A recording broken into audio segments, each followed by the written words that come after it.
Kaip pasistatyti kavos stotelę, kai pirmą kartą gaunatės.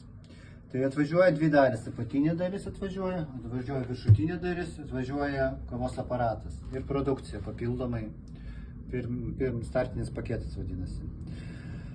Tai pasistatom apatinę dalį, pasistatom viršutinę dalį su apatinė išsilyginam, kad stovėtų lygiai, niekur nebūtų nuvažiavę iš šono ir kažkur.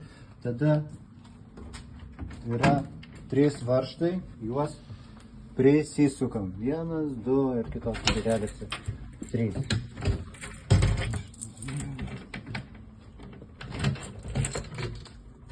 Visi yra 3 varžtai.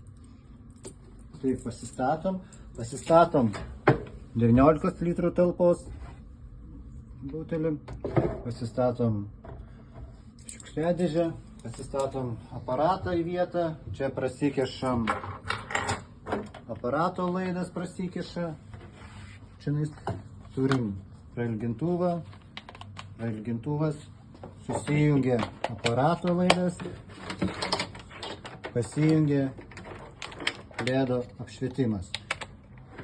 Viskas, šitas laidas išeina pro kitas stotelės galą.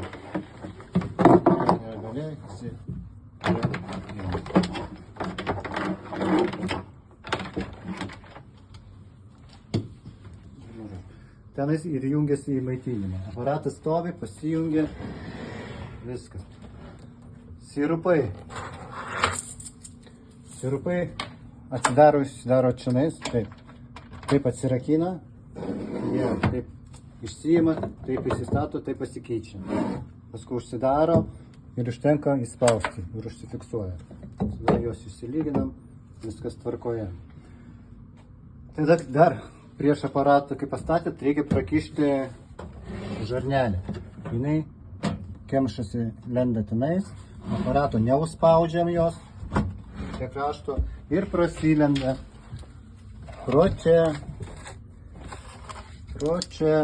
būna čia skylutė arba nebūna, tai pro viršų praeina, pro apačią ir iki talpos vandens.